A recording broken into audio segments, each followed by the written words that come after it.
muje gukora igikorwa nabwo kitari gisanzwe kubera ko kitari kimenyerewe kuri mwebwe haba ku izina ryanyu ndetse no ku izina ry'abakunda kubakurikira. Mbega muri rusangi mwari mwashatse gukora igikorwa cerekeye iki baba batacitse hano canke muri rusangi mwari mufise ubutumwa bwerekeza guki?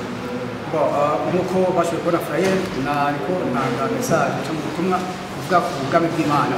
Nkaba nashatse kwishura ibibazo by'abantu bamwe haba mu bagenzi cyangwa abandi bantu bose nashoboye kubona yuko bafise kuzazanirwa cyangwa confusion bivanye naho basengera cyangwa bivanye n'ivyo nuko bakurikirana imico zitandukanye, bakavuga ni none ko hariho Imana imwe hakaba hariho igitabo kimwe cya Bibiliya, bigenda bite kugira ngo abantu shengero ry'Imana ntibumvikane? Hari amayigiza atandukanye, bamwe bavuga ngo twe turaba, abandi bakavuga ngo naba, ugasanga doctrine ziratandukanye. Nuvuga yuko iyo mvuze ubwami bw'Imana mvuga yuko mu busanzwe byo kubiraba iyo bavuze inyigisho inyigisho zitangwa n'uwo bita umwigisha w'ijambo ry'Imana, umwigisha. Yesu murazi ko bamwita rometre, bamwita metre kubera ko yari afise inyigisho. Kubera ko bitari bishasha, ntivyari bishasha kubera ko murazi yuko abantu nk'aba Platon, ba Aristote, ba Socrate babita aba master ku buryo bari bafise n'abadisciple kubera ko bari bafise inyigisho. Iyo umwe avuze ngo agomba kuba umudisciple wa Platon, nuvuga yuko yakurikirana inyigisho za Platon akacika umudisciple wiwe gutyo gutyo. Nuvuga yuko igihe Yesu ashitse akigisha ubutumwa bwiza bw'ubwami bw'Imana, hacaboneka abo bita abadisciple. Nuvuga yuko bacitse abadisciple apana bakurikira umuntu, bacitse intumwa cyangwa abadisciple, bacitse abadisciple par rapport y'inyigisho. Umuntu acika umudisciple par rapport y'inyigisho pana y'umuntu. Nicyo tuba Yesu atigishije Yesu yigisha ubutumwa bumwe. Nicyo tuba twasomye muri Bibiliya aho yavuze ngo yuko akwiye kuvuga ubutumwa bwiza bw'ubwami bw'Imana mu bindi bisagara ngo kuko ari cyo camuzanye. Amashengero uno munsi dufatiye kuri izo nyigisho no kubwo butumwa amaje gutanga na cyane ko ari aho usanga hariho ukudahuza canke utunaturiya mu mashengero basanzwe barimwo.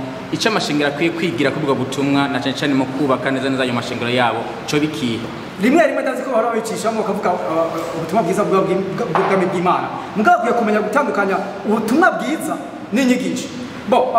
Uno munsi natanguye kuri seminari ya mbere natangwa mvuga ku bwami bw'Imana, ariko sanzwe mfise izindi ayandi masije avuga ku buntu, avuga ku kwizera, avuga mu rukundo rw'Imana, avuga kuri choix du conjoint. Hariho ayandi masije mfise, mugabo sinofata yuko ayo masije yandi ari ubutumwa bwiza.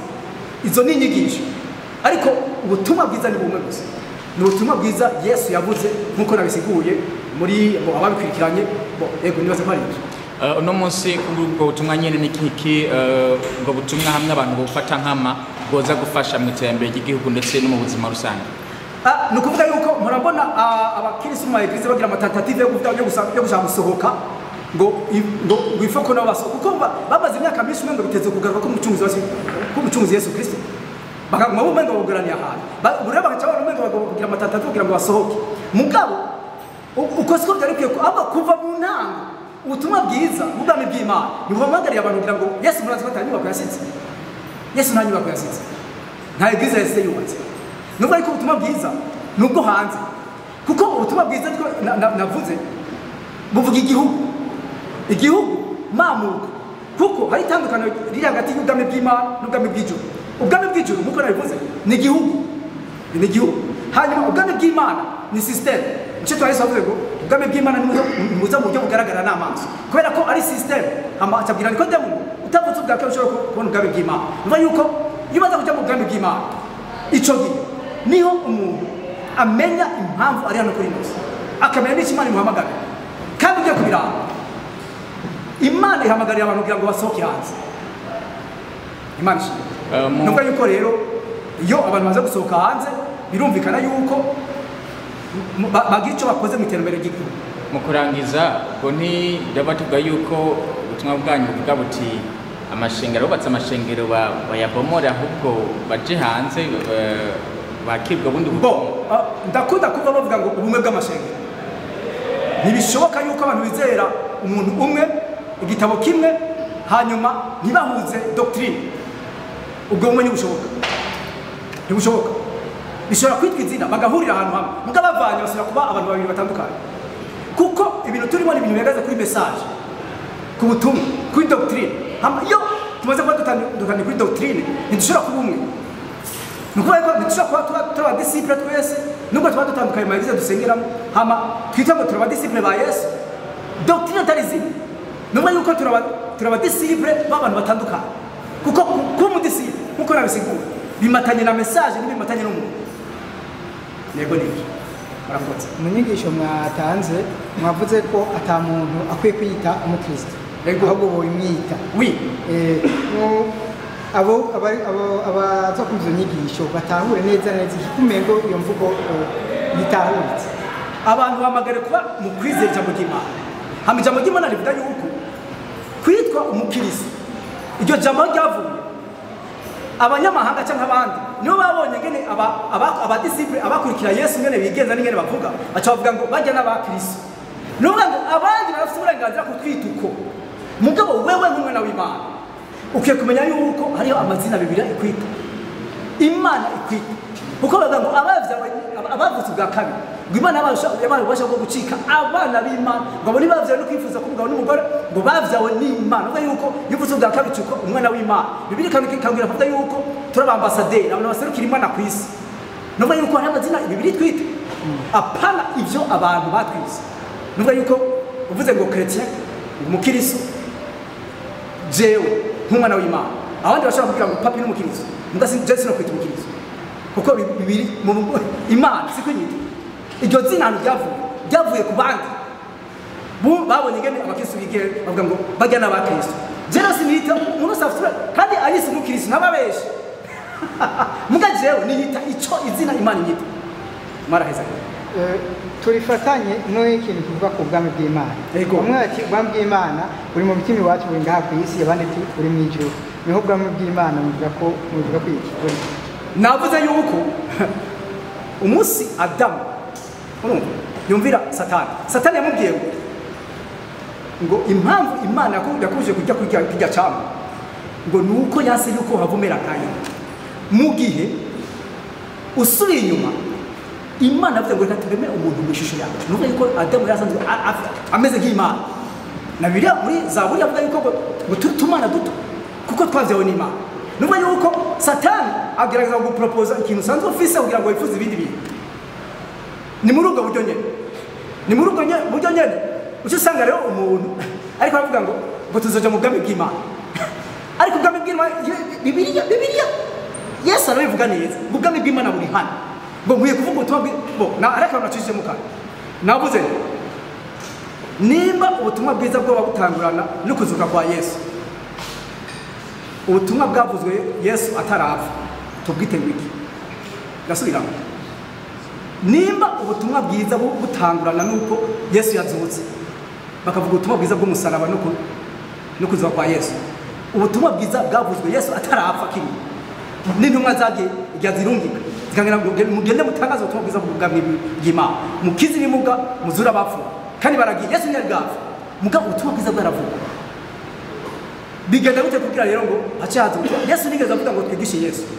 yavuze gusa yuko ngo je suis la porte urugi rutwinjira nico tuba Yesu yavuga ngo utavutse ubwa kabiri kuvuka ubwa kabiri haza Yesu mugabo haza ubwami bw'Imana cyo bituma rero ugiye kuraba mu bihugu bitandukanye yora kuvuga ngo visit Burundi yavuze visit Burundi kuri cyo batavuga ngo visit mukuru w'igihugu cyacu ni kuvuga umunyamahanga bamubwira ngo visit Burundi bacamwereka ibyiza by'igihugu hama ageze mu gihugu cy'u Burundi bacamubwira ngo burya rero umukuru w'igihugu cyacu nuko ubwami bw'Imana nuko nyine nuvuga ngo tuvuga ubutumwa bwiza bw'ubwami bw'Imana hanyuma tubaze kubuvuga acha batubwira ngo none tujamo gute igihugu cyose uvuye ngaha aje wibungenze ukaja mu gihugu cyo mu mahanga umwana avutse akavukirayo pardon avuka afise ubwene gihugu bw'ico gihugu yavukiye Yesu abwiye ko utavutse ubwa kabiri kugira ngo utwe ubwami bw'Imana no kuvuka ukavukira mu ico gihugu ugacuha wakira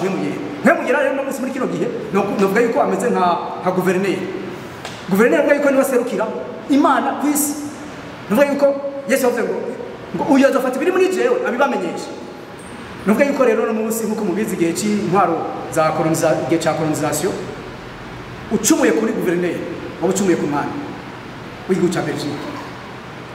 Uno munsi rero Yesu yavuze ngo ufuma ucumura kuri jewe hakucumura kuri mpemu yera, kuko ucumuye kuri mpemu yera ucumuye kuri data, kuko ibyo avuga abavuze ibyo akwiye ku mana maraheza.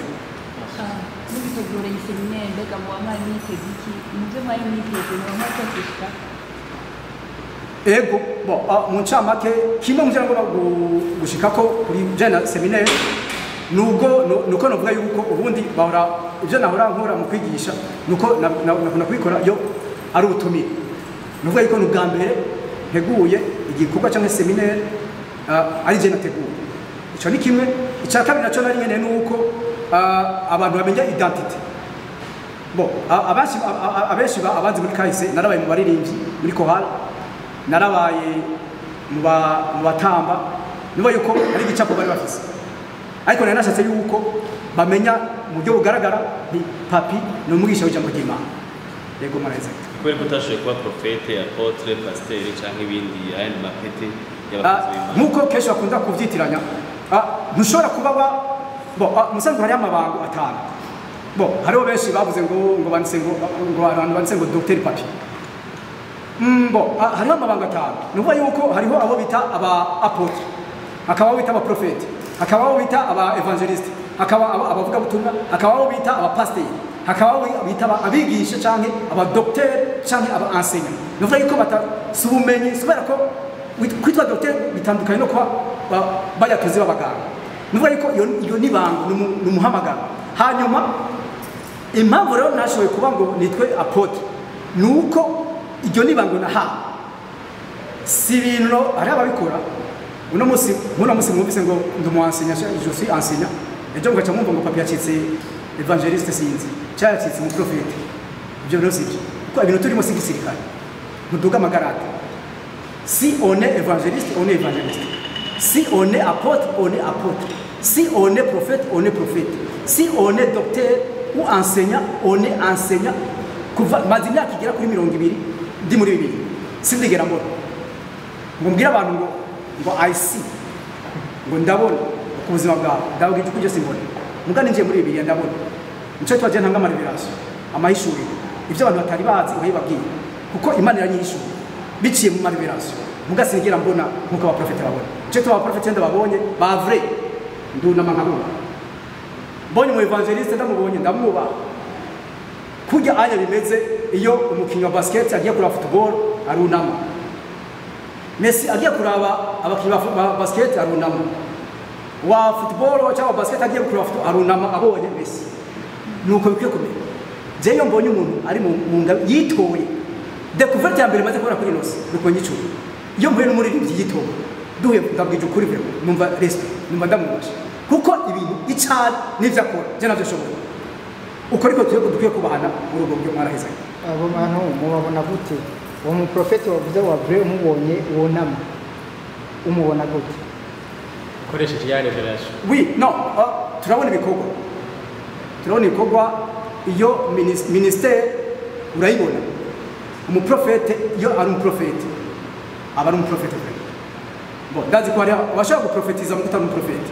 Mugabo iyo uri mu minister umuprofete wa vrai n'umuministre ubu n'umuprofete nuvuga uyo murabazi ba Eliya murabazi ba Elisa nuvuga yuko ijambo avuze ry'abari iryo nyine iyo avuze ikinuko kiba ari uko nyine iyo mufise umuprofete mu gihugu burya igihugu kiba gihiwe cyane rwose mwarabibonye igihe cy'abanama okay ego mu nyigisho mwatanze mu twari twanabibonye imbere yaho harimo ibibazo byari bihari twari twiteze ko tubona inyishu ikibazo kivuga ati kubera iki turi ku isi ati mbega amadini yose n'irihe dini ry'ukuri ubu woshobora kutubwira idini ry'ukuri rihari n'irihe nibwo tuvuga ku isi kuko byari bisanzwe biri nkuko nacishijemo akarongo hajya havuga ngo idini nuvuga yuko nta dini rihari ndazi ko abantu benshi ari abanyedini aho usanga bafite amadoktrine atandukanye mugabo mwibuke yuko idini rafite umunsi ryatangiye mugabo idini yatangiye umunsi Adamu amaze gukora icyaha mugabo Adamu atarakora icyaha hari ubwami bw'Imana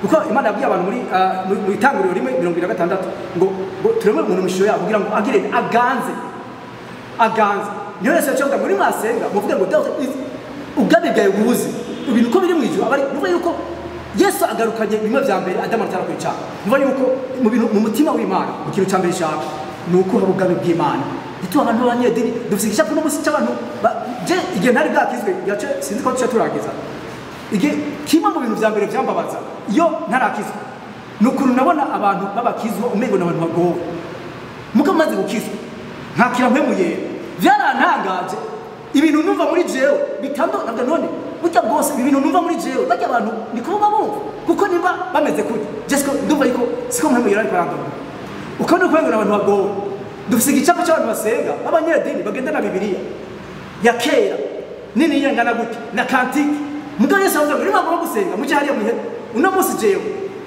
n'abantu bake banze niko ndasenga mbwa ndasenga na madamu anziga ke niko ndasenga Yesu yavuze gute buri bagenda gusenga ni mugende ari abantu benshi bari muri jeune bagenda baracira mu barabara kugira berekane yuko bari mu gihe cy'amafungo agenda arabiririmba ariko Yesu yavuze ngo nimwisonzesha nimwisiga amavuta museneze kugira ngo ntahanze ugaragara umutera abapanukira abantu ngo muri muri jeune ibyo nibiki ibyo ni dini nuvuga yuko isi ikeneye abantu bazima isi ikeneye abantu bari ku murongo nongere mburira abantu bari mu gisata cy'ubucamanza